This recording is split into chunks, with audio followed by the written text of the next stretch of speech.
방위사업청이 국방과학기술대제전을 개최했습니다. 최신 연구개발 논문과 신기술이 발표되고 과학체험 등 볼거리와 즐길거리가 다양합니다. 이완근 공군작전사령관이 1전투비행단을 방문해 국산항공기 T-50을 지휘비행하고 항공기의 우수성을 확인했습니다.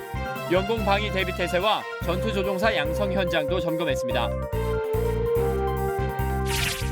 공군이 전국 초중고 학생들과 장병들을 대상으로 실시한 아이디어 미술 공모전 시상식을 가졌습니다. 수상작품들은 7일까지 코엑스에서 전시됩니다. 시청자 여러분 그리고 장병 여러분 안녕하십니까? 국방뉴스를 전해드립니다. 방위사업청이 4일부터 나흘간 국방과학기술 대제전을 개최하고 있습니다. 최신 연구개발 논문과 신기술 세미나는 물론 대기업과 중소벤처업체의 우수기술, 과학체험 현장 등 볼거리, 즐길거리가 풍부하게 준비되어 있는데요. 윤현수 기자가 다녀왔습니다. 2016 국방과학기술 대제전이 열리고 있는 현장입니다. 행사장은 제목 그대로 대축제. 올해 처음으로 학술 세미나와 밀리터리 페스티벌, 홍보 기획전이 한 자리에 어우러졌습니다. 장명진 방위사업청장은 세계가 치열한 경쟁을 벌이고 있다면서 창의적인 첨단 기술 확보를 위해 민과 군이 함께 노력해야 한다고 말했습니다. 오늘 개최되는 2016 국방과학기술 대제전이 미래 방위사업 발전과 국가 과학기술 발전을 위한 아이디어를 발굴하는 교류와 소통의 장이 되길 기대합니다. 방위사업청은 앞으로 필요한 정책과 제도를 정비하고 기술 개발 지원을 대폭 확대하여 국방과학기술이 국가기술을 선도할 수 있도록 최선의 노력을 기울여 나가겠습니다. 동선이 길지 않은 적당한 공간에 마련된 행사는 알차게 진행되고 있습니다. 특히 최신 아이디어가 접목된 중소벤처업체의 다양한 신기술이 이목을 끌고 있습니다. 그중 웨어러블 로봇과 무인 로봇이 대세를 이루었습니다.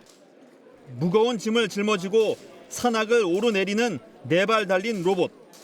장애를 가진 사람도 쉽게 걸을 수 있도록 개발된 하지 로봇 등 중소벤처업체의 피와 땀과 열정으로 탄생한 결과물들입니다. 보셨듯이 워킹을 하는 데는 크게 문제가 없고 심지어 경사라든가 20도 경사까지도 제가 올라갈 수 있고 계단도 지금 한두 칸은 기본적으로 올라갈 수 있으니까 앞으로의 저희 꿈이 곧 이루어질 것 같습니다. 3D 시뮬레이션 훈련 장비의 경우 세계적으로 높은 수준의 단계에 와 있습니다. 시가지 전투나 공지 합동 훈련 등 여러 가지 상황을 가정해 가상의 공간에서 박진감 있게 훈련할 수 있습니다. 실제 전투를 하듯 실감나는 입체 화면 속에 저절로 빨려듭니다. 미군에선 현장에 투입되기 전 이런 방식으로 실전 감각을 익히고 있습니다.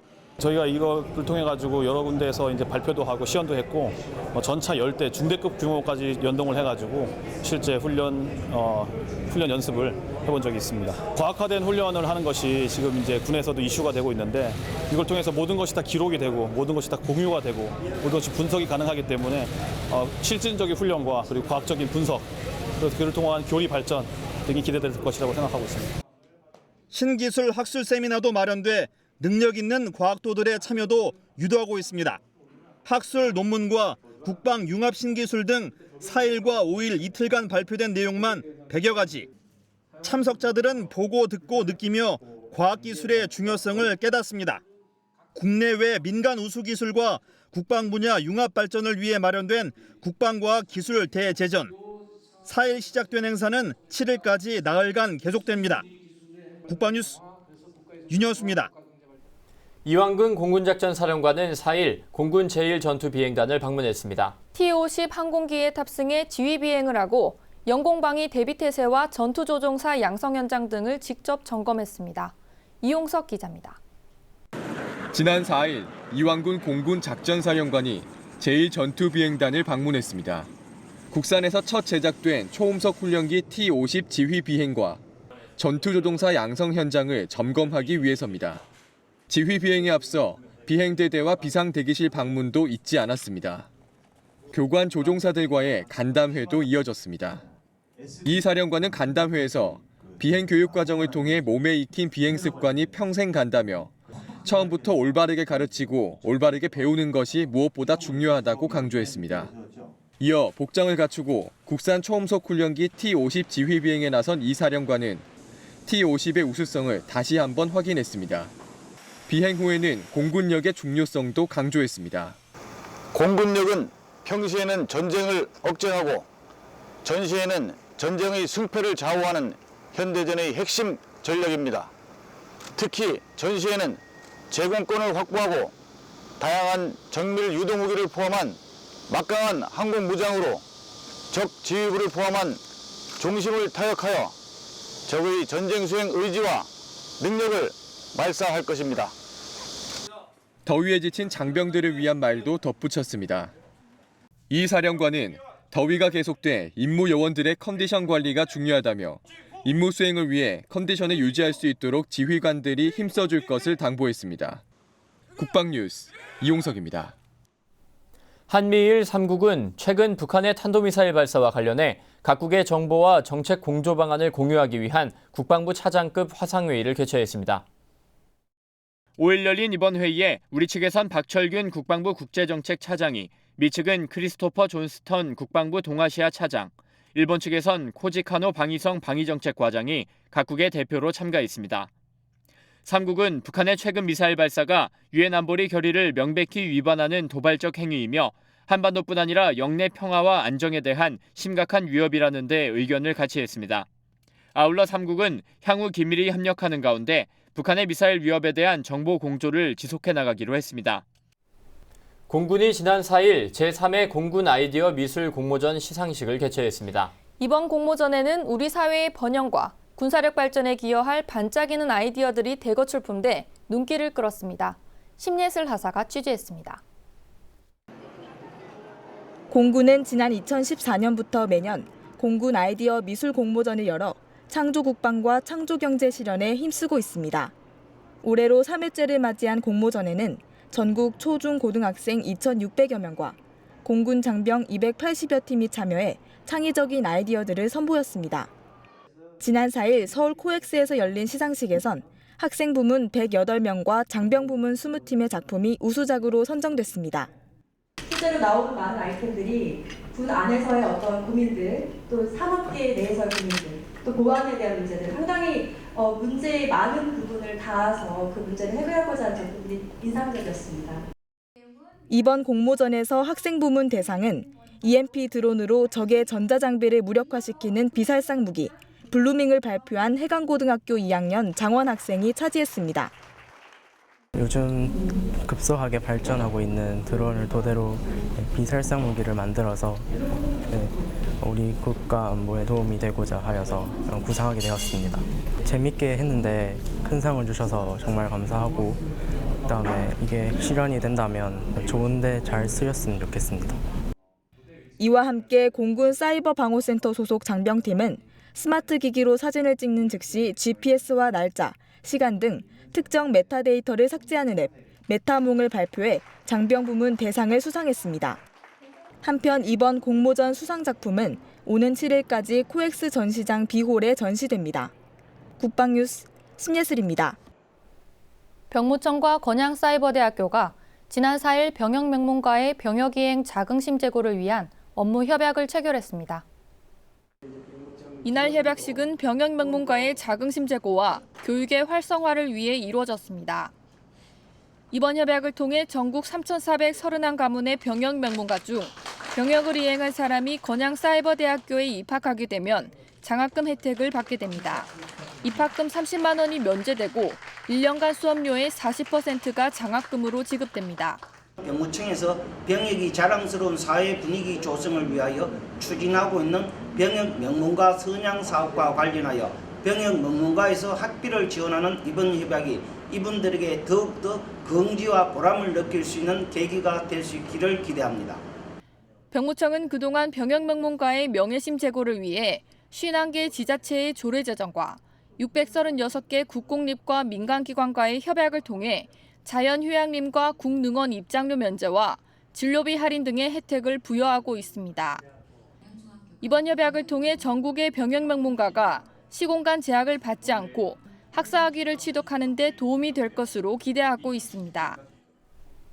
국방뉴스 특별기획 훈련병의 품격, 수중작전의 영웅들 시간입니다. 강의실과 육상에서 교육을 받으며 자신을 단련하던 교육생들이 드디어 물을 만났다고 합니다. 서로를 이기기 위해 경쟁을 하는 것이 아니라 내 동료와 함께 살아남기 위한 생존 수용 훈련. 훈련병의 품격, 그 5번째 시간에서 확인해 보시죠.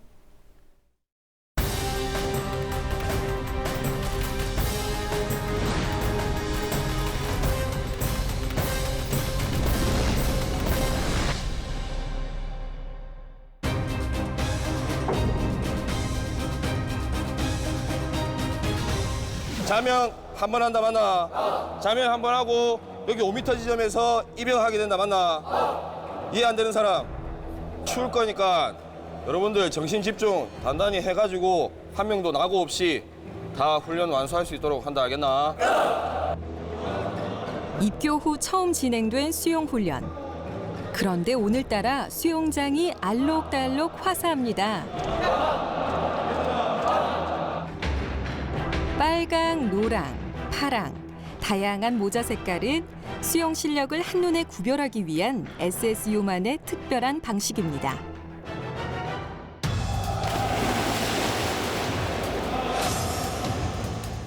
첫 팀이 수영장에 뛰어들면서 본격적인 훈련이 시작됩니다.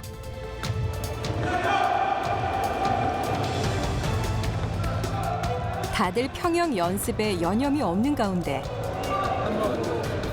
자신의 차례를 기다리는 교육생들은 동료들과 입수 보고를 연습하며 긴장된 마음을 조금이나마 풀어봅니다. 38조 1번 2번 입수 보고 완료. SSU에 와서 처음 수영을 하게 되는 건데 물도 많이 춥고 해서 굉장히 긴장이 됩니다. 하지만 잘해낼 수 있을 것 같습니다. 남들보다 수영을 많이 못해서 열심히 하는 마음으로 임하겠습니다. 아직 조금 떨리고 두려움도 있습니다. 아직 수영에 능숙하지 않은 교육생들은 기본기부터 차근차근 배워나갑니다. 하나, 둘. 수영을 못하기 때문에 기초 수영, 평영을 배워야 되기 때문에 발차기 동작이라든지 상체 동작, 손 동작을 배워서 이렇게 평영을 배우고 있습니다.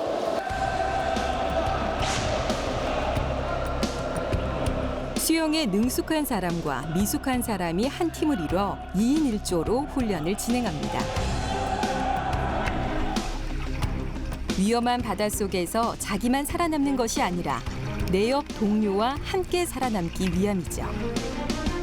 맨몸 수영은 서로 경쟁하는 그런 수영이 아닌 서로 협동해서 생존을 하는 말 그대로 생존 수영입니다.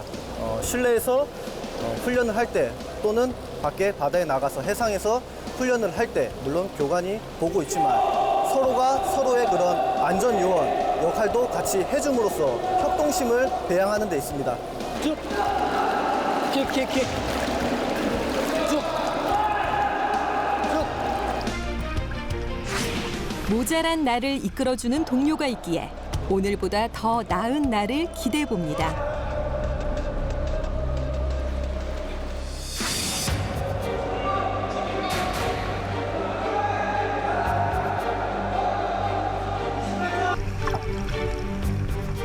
딱 30초만 참자 알았나?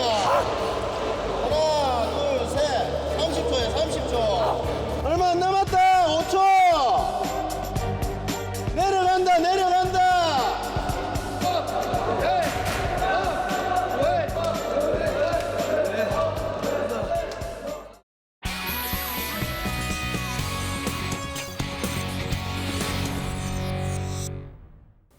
정부는 고고도 미사일 방어 체계, 즉 사드를 내년 연말까지 경북 성주에 배치하기로 결정하였습니다.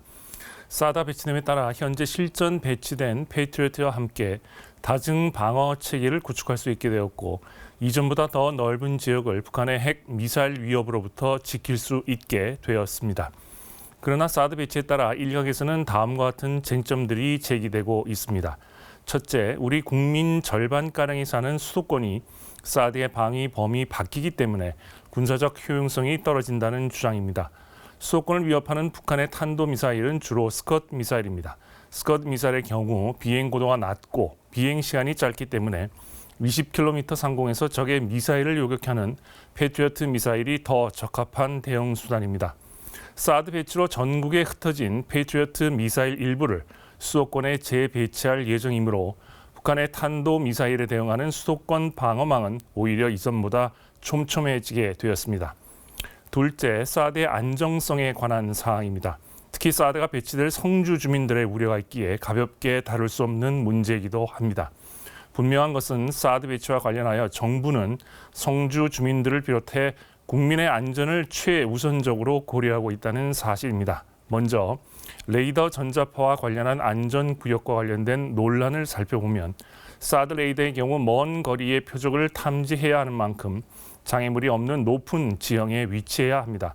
그리고 사드 레이더는 5도 이상의 각으로 향하기 때문에 그 아래의 지상은 문제가 되지 않습니다. 더욱이 성주의 경우 표준 고도 380m의 사드 레이더가 배치될 예정이기 때문에 더욱 문제가 없을 것으로 보입니다.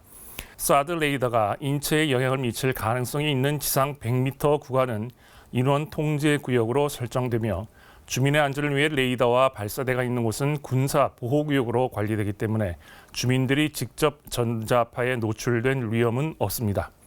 사드가 위치한 괌 기지에서 측정한 전자파 역시 기준치보다 훨씬 낮은 것으로 직접 확인한 바 있습니다. 일각에서는 레이더 전자파의 산란 가능성을 제기하고 있지만 사드 레이더의 전자파는 기상 상황에 영향을 받지 않기 때문에 산란될 가능성은 거의 없습니다. 전자파가 산란되더라도 지표면에는 도달하지 못합니다. 아울러 성주에 배치될 사드 포대의 경우 외부에서 전기를 끌어쓰기 때문에 주민들의 일상생활을 침해할 소음이 발생할 가능성은 전혀 없다고 할 수 있겠습니다. 셋째, 사드 배치의 우려를 표시하고 있는 주변국과의 관계 설정의 우려입니다. 예상했던 대로 중국과 러시아가 크게 반발하고 있는 모습을 보이고 있습니다. 중국과 러시아의 반발이 우리에게 적지 않은 부담으로 다가오는 것도 사실입니다. 북한과 중국이 가까워지는 모습을 보이는 등 4차 핵실험 이후 다져진 국제사회의 대북 공조도 흔들리고 있습니다. 그러나 날이 갈수록 대담해지는 북한의 핵 미사일 도발 양상을 고려할 때 사드의 한국 배치는 불가피한 결정이었습니다. 중국과 러시아는 우리에게 사드 배치의 부당성을 지적하기 전에 북한의 비핵화를 위해 충분한 조치를 했는가를 스스로 자문해야 할 것입니다. 무엇보다도 사드 배치는 군사 주권에 관한 사항입니다. 주변국의 눈치 때문에 사드 배치 결정을 뒤집을 경우 향후 군사적으로 아무것도 할 수 없는 나라가 될 것이면 자명한 일입니다. 갈등과 이견은 그것대로 인정하고 중국과 러시아와의 관계를 관리해 나아가야 합니다. 한국, 미국, 일본 그리고 북한, 중국, 러시아의 대결 구도가 고착화되지 않도록 노력해야 하지만 국가 안보를 위해 주변국과의 어느 정도 수준의 갈등이나 마찰을 감내하겠다는 결연한 의지가 그 어느 때보다도 요구되는 시점입니다. 무엇보다 북핵 문제는 우리의 생존에 직결되는 사항으로 원칙 없는 타협의 대상이 될 수 없기 때문입니다. 국방 주간 이슈의 이명철이었습니다. 이번 주말 교통 상황은 어떨지 알아보겠습니다. 네, 한국도로공사와 함께하는 고속도로 주말 교통정보입니다.